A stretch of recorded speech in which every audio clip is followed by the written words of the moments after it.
नमस्कार।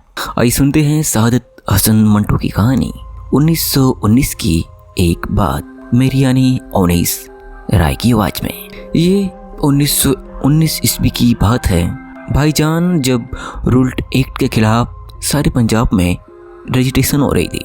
मैं अमृतसर की बात कर रहा हूँ। सर माइकल ओडवायर ने डिफेंस ऑफ इंडिया रूल्स के मातहत गांधी जी का दाखिला पंजाब में बंद करवा दिया था। वो इधर आ रहे थे कि पलवल के पास मुकाम पर उनको रोक लिया गया और गिरफ्तार कर वापस बम्बई भेज दिया गया।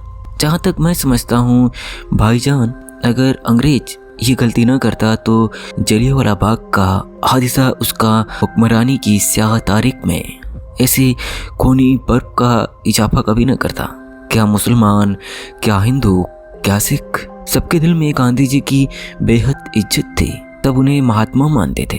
जब उनकी गिरफ्तारी की खबर लाहौर पहुंची तो सारा कारोबार एकदम बंद हो गया। यहाँ से अमृतसर वालों को मालूम हुआ, चुनाचे यूं चुटकियों में मुकम्मल हड़ताल हो गई। कहते हैं कि 9 अप्रैल की शाम को डॉक्टर सत्यपाल और डॉक्टर किचलू के जिलावतनी के आकाम डिप्टी कमिश्नर को मिल गए थे। वो उनकी तामील के लिए तैयार नहीं था, इसलिए कि उनके ख्याल के मुताबिक अमृतसर में किसी हैजान खेज बात का खतरा नहीं था। लोग पुरप्पन तरीके पर एहतिजाजी जलसे वगैरह करते थे, जिनसे तशद्दुद का सवाल ही पैदा नहीं होता था। मैं अपनी आंखों देखा हाल बयान करता हूँ। 9 को रामनवमी था, जुलूस निकला, मगर मजाल है कि किसी ने हुक्काम की मर्जी के खिलाफ एक कदम उठाया हो। लेकिन भाईजान सर माइकल अजब औंधी खोपड़ी का इंसान था। उसने डिप्टी कमिश्नर की एक न सुनी। उस पर बस यही खौफ सवार था कि ये लीडर महात्मा गांधी के इशारे पर साम्राज्य का तख्ता उलटने की दर पे हैं और जो हड़तालें हो रही हैं उनके पस से पर्दा यही साजिश काम कर रही है। डॉक्टर किचलू और डॉक्टर सत्यपाल की जिलावतनी की खबर आनन फानन शहर में आग की तरह फैल गई। दिल हर शख्स का मुकद्दर था, हर वक्त धड़का सा लगा रहता था, कोई बहुत बड़ा हादसा बर्पा होने वाला है। लेकिन भाईजान जोश बहुत ज्यादा था। कारोबार बंद थे, शहर कब्रिस्तान बना हुआ था। इस पर कब्रिस्तान की खामोशी में भी एक शोर था।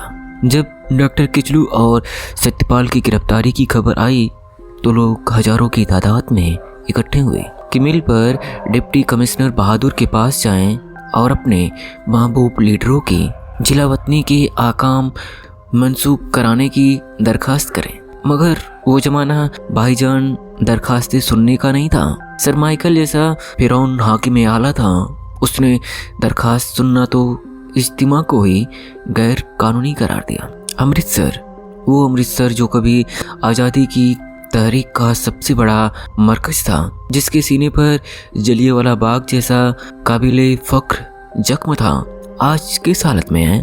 लेकिन छोड़िए इस किस्से को, दिल को बहुत दुख होता है। लोग कहते हैं कि इस मुकद्दस शहर में जो कुछ आज से 5 बरस पहले हुआ उसके जिम्मेदार भी अंग्रेज हैं। होगा भाईजान, पर सच पूछिए तो इस लहू में जो वहाँ बहा है हमारे अपने ही हाथ रंगे हुए नजर आते हैं।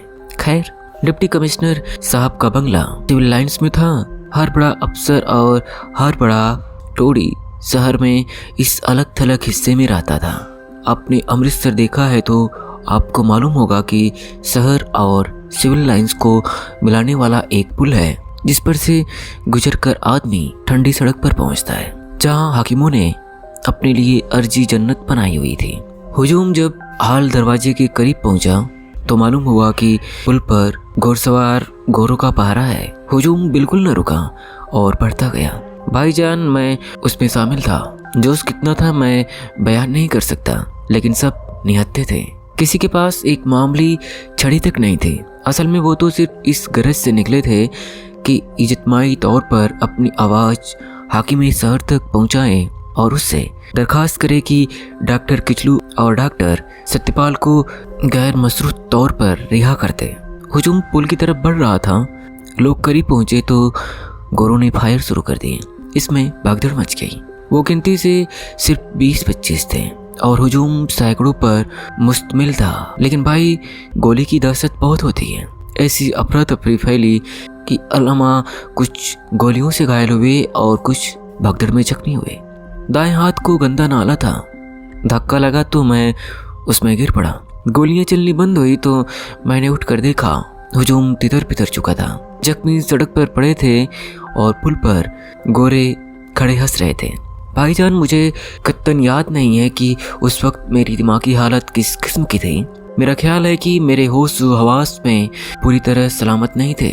गंदे नाले में गिरते वक्त जो कत्तन मुझे जोश नहीं था, जब बाहर निकला तो जो हादसा वकूफ पजीर हुआ था, उसके कदो खाल आहिस्ता आहिस्ता दिमाग में भरने शुरू हुए। दूर शोर की आवाज़ सुनाई दे रही थी, जैसे बहुत से लोग गुस्से में चीख चिल्ला रहे हैं। मैं गंदा नाला उबूर करके जाहिरा पीर के तकिए से होता हुआ हाल दरवाजे के पास पहुंचा तो देखा 30-40 नौजवान जोश में भरे पत्थर उठा उठाकर दरवाजे की घड़ियाल पर मार रहे हैं। उसका शीशा टूटकर सड़क पर गिरा तो लड़के ने बाकियों से कहा, चलो मालिक का बुत तोड़ें। दूसरे ने कहा, नहीं यार, कोतवाली को आग लगाएं। तीसरे ने कहा, और सारे बैंकों को भी। चौथे ने उनको रोका, ठहरो, इससे क्या फायदा, चलो पुल पर उन लोगों को मारें। मैंने उसको पहचान लिया। ये थैला कंजर था। नाम मोहम्मद तुफैल था, मगर थैला कंजर के नाम से मशहूर था इसलिए कि एक तवाइफ के वतन से था। बड़ा आवारागर्द था। छोटी उम्र में ही उसको जुए और शराब नोशी का लत पड़ गया था। उसकी दो बहनें शमशाद और अलमास अपने वक्त की हसीन तरीन तवाइफें थीं। शमशाद का गला बहुत अच्छा था। उसका मुजरा सुनने के लिए रईस बड़ी बड़ी दूर से आते थे। दोनों अपने भाई की करतूतों से बहुत नाला थे। शहर में मसरूफ था कि उन्होंने एक किस्म का उसको आग कर रखा है। फिर भी वो किसी न किसी हिले अपनी जरूरियात के लिए उनसे कुछ न कुछ वसूल कर ही लेता था। वैसे वो बहुत खुशपोश रहता था, अच्छा खाता था, अच्छा पीता था, बड़ा नफासत पसंद था। बस बज्जाल साजी और लतीफ़ा कोई मिजाज में कूट कूट कर पड़ी थी। मिरासियों और भांडों के शौकियानापन से बहुत दूर रहता था। लंबा कद, भरे भरे हाथ पांव, मजबूत कसरती बदन, नाक नक्शे का भी खासा था। पर जो उस लड़कों ने उसकी बात न सुनी और मलिका की बुत की तरफ चलने लगे। मैंने कहा, मत जाया करो अपना जोश, इधर आओ, मेरे साथ चलो। उनको मारें जिन्होंने हमारे बेकसूर आदमियों की जान ली है और उन्हें जख्मी किया है। खुदा की कसम, हम सब मिलकर उनकी गर्दन मरोड़ सकते हैं। चलो। कुछ रवाना हो चुके थे, बाकी रुक गए। थैला पुल की तरफ बढ़ा तो उसके पीछे चलने लगे। मैंने सोचा कि माओ के ये लाल बेकार मौत के मुंह में जा रहे हैं। फवारे के पास दुबका खड़ा था। वही मैंने थैले को आवाज दी और कहा, मत जाओ यार, क्यों अपनी जान के पीछे पड़े हो। थैले ने यह सुनकर एक अजीब सा का कहा बुलंद किया और मुझसे कहा, थैला सिर्फ ये बताने चला है कि वो गोलियों से डरने वाला नहीं। फिर वो अपने साथियों से मुखातिब हुआ, तुम डरते हो तो वापस जा सकते हो। ऐसे मौक़ों पर बढ़े हुए कदम उल्टे कैसे हो सकते हैं, और वो भी उस वक्त जब लीडर अपनी जान हथेली पर रख कर आगे आगे जा रहा हो। थाने ने कदम तेज किए तो उसके साथियों को भी करने पड़े। हाल दरवाजे से पुल का फासला कुछ ज़्यादा नहीं होगा, कोई 60-70 गज के करीब। थैला सबसे आगे आगे था, जहाँ से पुल का दो रोया मुतवाजी जंगला शुरू होता। वहाँ से 15-20 कदम के फासले पर दो घुड़सवार गोरे खड़े थे। थैला नारा लगाता जब बंगले के आगाज के पास पहुंचा तो फायर हुआ। मैं समझा कि वो गिर पड़ा है, लेकिन देखा कि वो उसी तरह जिंदा आगे बढ़ रहा है। उसके बाकी साथी डर के भाग उठे हैं। मुड़कर उसने पीछे देखा और चिल्लाया, भागो नहीं, आओ। उसका मुंह मेरी तरफ था कि एक और फायर हुआ। उलटकर उसने गोरों की तरफ देखा और पीठ पर हाथ फेरा। भाईजान, नज़र तो मुझे कुछ नहीं आना चाहिए था, मगर मैंने देखा कि उसकी सफ़ेद बोस्की की कमीज पर लाल लाल धब्बे थे और वो तेजी से बढ़ा जैसे जख्मी शेर। वो लड़खड़ाया, मगर एक कदम मजबूत करके वो घुड़सवार घोड़े पर लपका और चश्म जदन में जाने क्या हुआ, घोड़े की पीठ खाली थी। घोड़ा जमीन पर था और थैला उसके ऊपर। दूसरे घोड़ों ने जो करीब था और बौखला गया था, बिदकते हुए घोड़े को रोका और धड़ाधड़ फायर शुरू कर दिए। इसके बाद जो कुछ हुआ मुझे मालूम नहीं। मैं वहाँ फवारे के पास बेहोश होकर गिर पड़ा। भाईजान, जब मुझे होश आया तो मैं अपने घर में था। चंद पहचान के आदमी मुझे वहाँ से उठा लाए थे। उनकी जुबानी मालूम हुआ कि पुल पर से गोलियां खाकर हुजूम मुस्तैल हो गया था। नतीजा इस इश्तिहाल का ये हुआ कि मलका के बुत को तोड़ने की कोशिश की गई। टाउन हॉल और 3 बैंकों को आग लगी और 5 या 6 यूरोपियन मारे गए। खूब लूट मची। लूट खसूट का अंग्रेज अफसरों को इतना ख्याल नहीं था।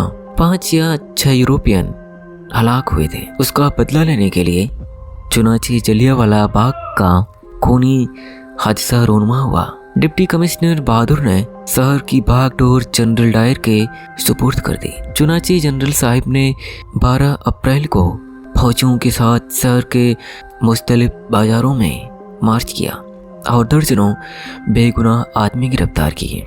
13 को जलियांवाला बाग में जलसा हुआ। करीब 25,000 का मजमा था। शाम के करीब जनरल डायर मुसल्लह कोरों और सिखों के साथ वहां पहुंचा और निहत्थे आदमियों पर गोलियों की बारिश शुरू कर दी। उस वक्त तो किसी को नुकसान जान का ठीक अंदाजा नहीं था। बाद में जब तहकीक हुई तो पता चला 1,000 हलाक हुए और 3 या 4,000 के करीब जख्मी। लेकिन मैं थैले की बात कर रहा था। भाईजान, आंखों देखी आपको बता चुका हूँ। बेइस जात खुदा की है। मरहूम में चारों एब सराई थे। एक पेशा तवाइफ के वतन से था मगर जियाला था। मैं अब यकीन के साथ कह सकता हूँ इस मलून गोरे की पहली गोली भी उसको लगी थी। आवाज़ सुनकर उसने जब पलटकर अपने साथियों की तरफ देखा था और उन्हें हौसला दिलाया था, जो उसकी हालत में उसको मालूम नहीं था कि उसकी छाती में गर्म गर्म शीशा उतर चुका है। दूसरी गोली उसकी पीठ में लगी, तीसरी फिर सीने में। मैंने देखा नहीं पर सुना है जब थैले की लाश गोरे से जुदा की तो उसके दोनों हाथ उसकी गर्दन में इस तरह पैवस्त थे कि अलहदा नहीं होते थे। गोरा जहन्नुम वासिल हो चुका था। दूसरे रोज जब थैले की लाश कफन दफन के लिए उसके घर वालों को सुपुर्द की गई तो उसका बदन गोलियों से छलनी हो रहा था। दूसरे गोरे ने तो अपना पूरा पिस्तौल उस पर खाली कर दिया था। मेरा ख्याल है कि उस वक्त मरहूम की रूह कफस ए वंसूरी में परवाज कर चुकी थी। उस शैतान के बच्चे ने सिर्फ उसके मुर्दा जिस्म पर चांद मारी की थी। कहते हैं कि जब थैले की लाश मोहल्ले में पहुंची तो कोहराम मच गया। अपने बिरादरी में वो इतना मकबूल नहीं था, लेकिन उसकी कीमा लाश देखकर सब दाढ़ी मार मार कर रोने लगे। उसकी बहनें शमशाद और अलमास तो बेहोश हो गई। जब जनाजा उठा तो उन दोनों ने ऐसे बैन किए कि सुनने वाले लहू के आंसू रोते रहे। भाईजान, मैंने कहीं पढ़ा था कि फरास के इनकलाब में पहली गोली वहाँ की एक खटियाई को लगी थी। मरहूम मोहम्मद तुफैल एक तवायब का लड़का था। इनकलाबी की इस जदोजहद में उसको जो पहली गोली लगी थी 10वीं थी या 5वीं, इसके मुतालिक किसी ने भी तहकीक नहीं की। शायद इसलिए कि सोसाइटी में इस गरीब का कोई रुतबा नहीं था। मैं तो समझता हूँ पंजाब के इस खूनी गुस्ल में नहाने वालों की फहरिस्त में थैले कंजर का नाम वो निशान तक नहीं होगा। और ये भी कोई पता नहीं कि ऐसी कोई फहरिस्त तैयार भी हुई थी। सख्त हंगामी दिन थे।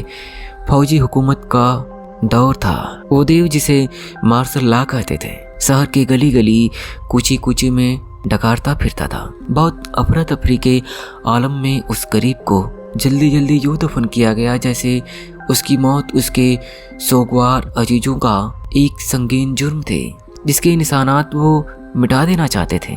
बस भाईजान, थैला मर गया, थैला दफना दिया गया। और ये कहकर मेरा हमसफ़र पहली मर्तबा कुछ कहते कहते रुका और खामोश हो गया। ट्रेन दंदनाती हुई जा रही थी। पहाड़ियों की खटखटाहट ने ये कहना शुरू कर दिया था, थैला मर गया, थैला दफना दिया गया, थैला मर गया, थैला दफना दिया गया। इस मरने और दफनाने के दरमियान कोई फासला नहीं था, जैसे वो इधर मरा और उधर दफना दिया गया। और खट खट के साथ इन अल्फाज की हम आहंगी कुछ इस कदर जज्बात से आ रही थी कि मुझे अपने दिमाग से उन दोनों को जुदा करना पड़ा। चुनाचे मैंने अपने हम सफ़र से कहा, आप कुछ और भी सुनाने वाले थे? चौंक कर उसने मेरी तरफ देखा। जी हाँ, उस दास्तान का एक अफसोसनाक हिस्सा बाकी है। मैंने पूछा, क्या? उसने कहना शुरू किया, मैं आपसे अर्ज कर चुका हूँ कि थैले की दो बहनें थी, शमशाद और अलमास। बहुत खूबसूरत थी। शमशाद लंबी थी, पतले पतले नक्श, गलाफी आंखें, ठुमरी, बहुत खूब गाती थी। सुना है खां साहब फतेह अली खां से तालीम लेती रही थी। दूसरी अलमास थी, उसके गले में सुर नहीं था, लेकिन बतावे में अपना सानी नहीं रखती थी। मुजरा करती थी तो ऐसा लगता था कि उसका अंग अंग बोल रहा है। हर भाव में एक घात होती थी। आंखों में वो जादू था जो हर एक के सर पर चढ़ के बोलता था। मेरे हमसफर ने तारीफ हो तौसीन में कुछ ज़रूरत से ज़्यादा वक्त लिया, मगर मैंने टोकना मुनासिब न समझा। थोड़ी देर के बाद वो खुद इस लंबे चक्कर से निकला और दास्तान की अफसोसनाक किस्से की तरफ आया। किस्सा ये है कि भाईजान इन आफत की परकाला दो बहनों के हुस्न और जमाल का जिक्र किसी खुशामदी ने फौजी अफसरों से कर दिया। बल्बे में एक मेम, क्या नाम था उस चुड़ैल का, मिस सरवट मारी गई थी। तय हुआ कि उनको बुलाया जाए और भर के इंतकाम लिया जाए। आप समझ गए ना भाईजान? मैंने कहा, जी हाँ। मैंने सफ़र में एक आह भरी। ऐसे नाजुक मामलों में तवाइफे और कस्बियाँ भी अपनी माएँ बहनें होती हैं, मगर भाईजान ये मुल्क अपनी इज्जत और नामूस को मेरा ख्याल है पहचानता ही नहीं। जब ऊपर से इलाके के थानेदार को ऑर्डर मिला तो वो फौरन तैयार हो गया।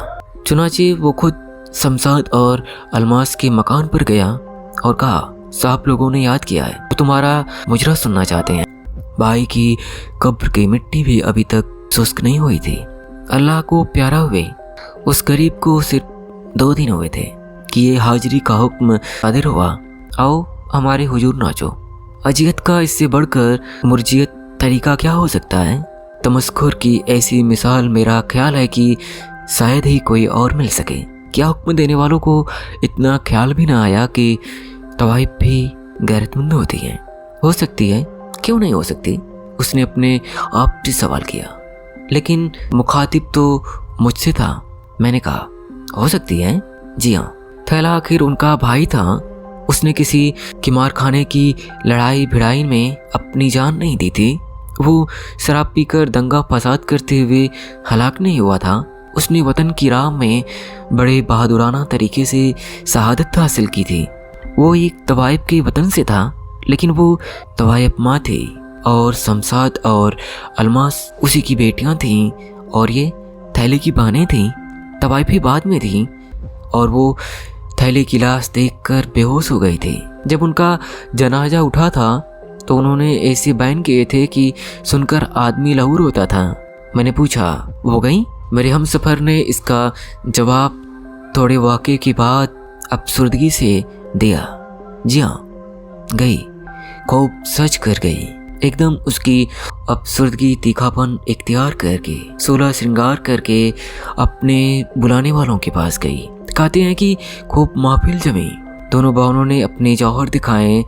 जर्क बर्क पेशवाजों में मलबूस को एक काफ की परियां मालूम होती थी। शराब के दौर चलते रहे और वो नाश्ते खाती रहीं। ये दोनों दौर चलते रहे और कहते हैं कि रात के 2 बजे एक बड़े अफसर के इशारे पर महफिल बर्खास्त हुई। वो उठ खड़ा हुआ और बाहर भागते हुए दरख्तों को देखने लगा। पहियों और पटड़ियों की आनी गड़गड़ाहट की ताल पर उसकी आखिरी 2 लफ्ज नाचने लगे, बर्खास्त हुई, बर्खास्त हुई। मैंने अपने दिमाग में उन्हीं गड़गड़ाहट में नोच कर अलहिदा कहते हुए उससे पूछा, फिर क्या हुआ? भागते हुए दरख्तों और खंभों से नजरें हटाकर उसने बड़े मजबूत लहजे में कहा। उन्होंने अपनी जर्क बर्क पेशवाजे नोच डाली और आलिफ नंगी हो गई और कहने लगी, लो देख लो, हम थैले की बहनें हैं, उस शहीद की जिसके खूबसूरत जिस्म को तुमने सिर्फ इसलिए अपनी गोलियों से छलनी किया था कि उसमें वतन से मोहब्बत करने वाली रूह थी।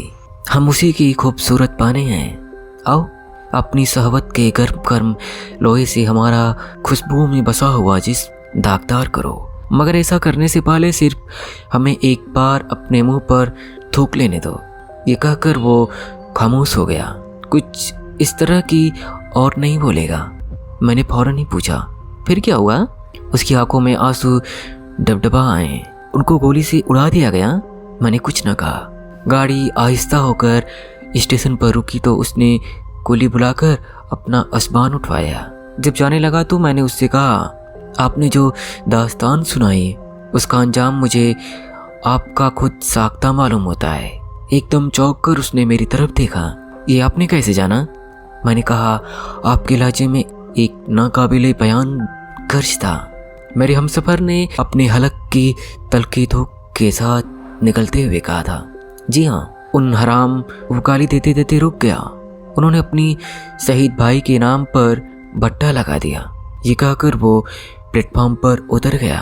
अभी आप सुन रहे थे सआदत हसन मंटो की कहानी 1919 की एक बात, मेरी यानी अवनीश राय की आवाज में।